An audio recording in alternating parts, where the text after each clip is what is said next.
Hello दोस्तों, मेरा नाम पंकज है और मैं आज आपके लिए हैज़ टू और हैव टू का फुल कॉन्सेप्ट लेके आया हूँ। आपने अभी तक हमारा चैनल सब्सक्राइब नहीं किया है तो सब्सक्राइब कर दीजिएगा और बेल आइकन दबाना ना भूलिएगा और वीडियो को लाइक शेयर करना भी ना भूलिएगा। तो चलो स्टार्ट करते हैं। यहाँ हम पहले सीखेंगे हैज़ टू और हैव टू के बारे में। इनका प्रेजेंट में यूज़ होता है। इनका जो हिंदी में सेंस देके करना है ना है, करना पड़ता है। कोई ऐसी चीज जो आपकी मजबूरी है, कंपल्सन है, नेसेसिटी है, ऑब्लिगेशन है, जो चीज आपको करनी है तो करनी है। जैसे हमें रोटी खानी पड़ती है तो रोटी खानी पड़ती है। रोटी के बिना क्या हम जी पाएंगे? नहीं। जैसे हमें टॉयलेट जाना पड़ता है तो जाना ही पड़ता है, उसके अलावा हमारे पास कोई और दूसरा ऑप्शन नहीं होता। चलो इसका अफर्मेटिव में पहले देखते हैं। अफर्मेटिव में हम पहले सब्जेक्ट लगाएंगे हैज टू और हैव टू। हैज टू हम सिंगुलर के साथ करेंगे और हैव टू हमारा प्लूरल के साथ। फिर वर्ब की फर्स्ट फॉर्म देन ऑब्जेक्ट।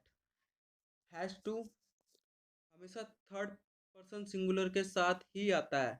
आई के साथ हमेशा हैव आएगा और प्लूरल के साथ भी हमेशा हैव ही आएगा। तो चलो इसके एग्जाम्पल देखते हैं। हमारा एग्जाम्पल है I have to go from here. मुझे यहाँ से जाना है।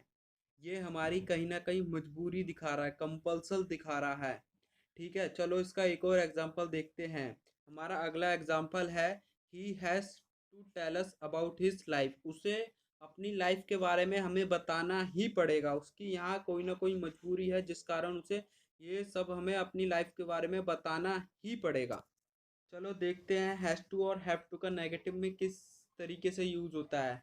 सब वैसा ही रहेगा अफर्मेटिव की तरह, बस नेगेटिव में नोट कीजिएगा डजंट या डोंट आएगा। डजंट हमारा सिंगुलर के साथ आएगा, थर्ड पर्सन सिंगुलर। और डोंट का आएगा बाकी सब के साथ। आई के साथ भी, आई सिंगुलर होता है बट उसके साथ हम हमेशा प्लूरल फॉर्म का यूज करते हैं क्योंकि वो थर्ड पर्सन सिंगुलर नहीं होता। थर्ड पर्सन उसे कहते हैं कोई तीसरा बंदा, जैसे ही, सी, इट, ये सारे थर्ड पर्सन सिंगुलर होते हैं। आई उस कैटेगरी में नहीं आता। तो हमेशा हम आई के साथ प्लूरल फॉर्म का यूज करेंगे, ना कि सिंगुलर का। हमारा पहला एग्जाम्पल है Pankaj doesn't have to go anywhere from here. Pankaj को यहाँ से कहीं जाने की जरूरत नहीं है। यहाँ हमने आपने एक चीज देखी, डजंट के साथ हमने हैव यूज कर रहा है, मगर आपने पढ़ा है कि हैव तो हमेशा प्लूरल फॉर्म के साथ यूज होता है। तो हमने यहाँ सिंगुलर फॉर्म के साथ हमने हैव क्यों यूज कर रखा है? क्योंकि यहाँ नेगेटिव सेंस है और नेगेटिव सेंस में डजंट डिनोट करता है सिंगुलर फॉर्म या प्लूरल फॉर्म, ना कि हैव। हमेशा नेगेटिव में हैव का ही प्रयोग होगा। It does not matter plural form है कि सिंगुलर फॉर्म है। चलो इसका एक और एग्जाम्पल देखते हैं। हमारा अगला एग्जाम्पल है we don't have to tell anything in this situation. हमें कुछ बोलने की जरूरत नहीं इस सिचुएशन में। यहाँ हमने डोंट हैव के साथ भी हैव का ही यूज करा क्योंकि ऑलरेडी ये प्लूरल फॉर्म है।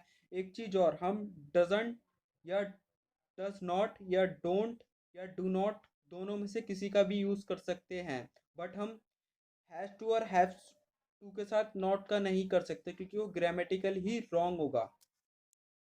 तो चलो इंट्रोगेटिव देखते हैं कि इंट्रोगेटिव में किस तरीके से यूज होता है। इंट्रोगेटिव में हमेशा जो वर्ब है वो सब्जेक्ट से पहले आती है, बाकी पूरा सेंटेंस स्ट्रक्चर उसी तरीके से चलता है। तो चलो इसके एग्जाम्पल देखते हैं और समझने की कोशिश करते हैं। हमारा पहला एग्जाम्पल है do we have to follow the rules of traffic. क्या हमें ट्रैफिक रूल फॉलो करने हैं या करने पड़ते हैं? तो यहाँ पे वर्ब पहले का मतलब है खाली डू या डस पहले आएगा, ना कि हैव टू भी आप सब्जेक्ट के पहले लगा दे, ये ग्रामेटिकली रॉन्ग होगा। चलो इसका नेगेटिव देखते हैं और नेगेटिव में देखते हैं किस तरीके से यूज होता है, क्या सेंटेंस स्ट्रक्चर होता है। Do we not have to follow the rules of traffic. यहाँ पे भी खाली डू पहले आया, बाकी सब चीज सब्जेक्ट के बाद आई। यहाँ तक नोट भी सब्जेक्ट के बाद आया। बट अगर हम डू की जगह डोंट लिखते तो सब्जेक्ट से पहले डोंट सब्जेक्ट के पहले आता। बट इस कंडीशन में हम नॉट का प्रयोग कर रहे हैं, नॉट इसलिए सब्जेक्ट के बाद आया है। चलो इसका एक और एग्जांपल देखते हैं। Does he have to buy shirts. क्या उसे शर्ट्स खरीदनी है? तो इस सेंस में भी हमने डस को पहले लिया है और जैसे कि रूल में हमने पढ़ा था, डस के बाद भी हमेशा हैव ही आएगा, हैव ही है। चलो इसका नेगेटिव देखते हैं। नेगेटिव में भी does he not have to buy T shirt, क्या उसे शर्ट्स नहीं खरीदनी है। यहाँ पे भी हमने नॉट को भी डस और सब्जेक्ट के बाद ही लिया है, ना कि हमने इसे सब्जेक्ट से पहले रख दिया। अगर डजंट होता तो हम सब्जेक्ट के पहले रख सकते थे। चलो अब डब्ल्यू एच फैमिली को देखते हैं। इसमें भी क्वेश्चन जैसा भाव होता है, बट इंट्रोगेटिव और डब्ल्यू एच फैमिली में इतना फर्क होता है। इंट्रोगेटिव में जब हम आंसर देंगे, हाँ या ना आंसर देके हम अपना आंसर को पूरा कर सकते हैं, मगर इसमें हाँ या ना से काम नहीं चलेगा। इसमें पूरा जो है उत्तर देना पड़ेगा पूरी डेफिनेशन के साथ। चलो इसके एग्जाम्पल देखते हैं और समझते हैं। हमारा पहला एग्जाम्पल है why do we have to study, हमें क्यों स्टडी करने पड़ती है। अगर इसकी जगह हम इंट्रोगेटिव में लेते तो इंट्रोगेटिव में होता है do we have to study, क्या हमें स्टडी करने पड़ती है। ऐसी सिचुएशन हाँ या ना देके हम अपने आंसर को खत्म कर देते हैं। बट डब्ल्यू एच फैमिली में आंसर हमसे पूछा है क्यों हमें स्टडी करनी पड़ती है, तो हमें आंसर के साथ डेफिनेशन भी चाहिए होगी। अगर हम खाली हाँ या ना देकर अपना आंसर खत्म करेंगे तो उसका कोई सेंस नहीं बनता है। चलो इसका नेगेटिव में देखते हैं, नेगेटिव में किस सेंस में यूज होता है। Why do we not have to study, हमें क्यों स्टडी नहीं करने पड़ती है। यहाँ पे हमने देखा कि हमने जो सब्जेक्ट का यूज करा है डब्ल्यू एच फैमिली वर्ड और डू के बाद करा है। यहाँ तक हमने नॉट को भी सब्जेक्ट के बाद लिया है। तो देखा दोस्तों हमने नेगेटिव में हमने यहाँ किस तरीके से यूज करा है। चलो इसके एक और एग्जांपल देखते हैं और समझने की कोशिश करते हैं। हमारा अगला एग्जांपल है where does he have to take exam, उसे कहाँ एग्जाम देना पड़ता है। यहाँ पे भी हमने वेयर पहले यूज करा डब्ल्यू एच फैमिली का, देन वर्ब, फिर सब्जेक्ट, फिर हैव टू और देन वर्ब, और लास्ट में हमने ऑब्जेक्ट का यूज करा है। और एक और चीज दोस्तों ध्यान रखना, जब भी हम क्वेश्चन पूछते हैं तो सेंटेंस के एंड में क्वेश्चन मार्क होना चाहिए, जिससे हमें पता लगता है ये वाक्य में एक क्वेश्चन जैसा भाव आ रहा है। चलो इसका नेगेटिव देखते हैं और उसे समझने की कोशिश करते हैं। Where does he not have to exam, उसे कहाँ एग्जाम देने की जरूरत नहीं पड़ती है। एक और चीज मुझे आपको बतानी है कि हमेशा एग्जाम के लिए गिव नहीं आता, टेक का ही यूज होता है। अगर हम गिव का यूज करते हैं वो ग्रामेटिकली रॉन्ग होगा। और हैज टू और हैव टू के प्रेजेंट में और भी बहुत सारे सेंस होते हैं। चलो उन्हें सीखने की कोशिश करते हैं और समझते हैं। हमारा जो पहला सेंटेंस स्ट्रक्चर है माइट प्लस हैव टू, इसका हम जब यूज करते हैं जब कंपल्सेशन और पॉसिबिलिटी दोनों का सेंस आए या भाव आए। इसे हम एग्जाम्पल के जरिए समझते हैं। चलो इसका एग्जाम्पल देखते हैं।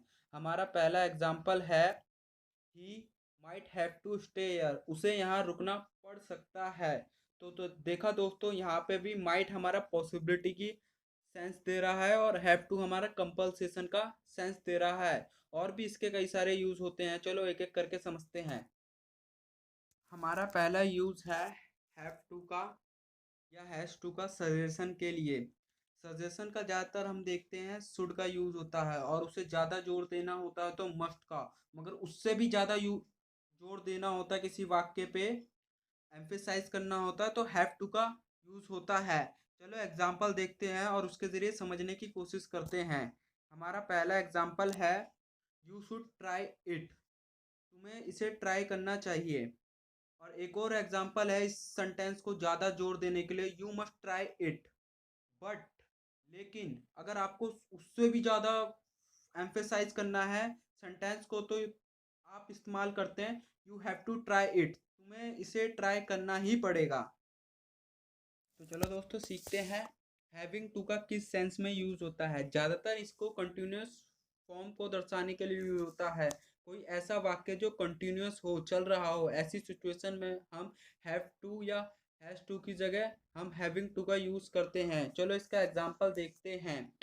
I am having to go to school, मुझे स्कूल जाना पड़ रहा है। देखा दोस्तों हमने यहाँ पे प्रेजेंट में कैसे यूज करा हैविंग टू का कंटिन्यूस फॉर्म में। एक और होता है पास्ट फॉर्म में। चलो पास्ट फॉर्म का एग्जांपल देखते हैं और समझने की कोशिश करते हैं। हमारा एग्जांपल है I was having to go to school, मुझे स्कूल जाना पड़ रहा था। इस सेंटेंस में हम पास्ट फॉर्म की बात कर रहे हैं। वैसे इसका फ्यूचर में भी यूज़ होता है हैविंग टू का, मगर फ्यूचर में इतना इस्तेमाल नहीं होता, तो उसे पढ़ने की हमें ज़रूरत नहीं है। चलो इसको पास्ट में देखते हैं कि हैव टू और हैज़ टू का पास्ट में कैसे यूज़ होता है।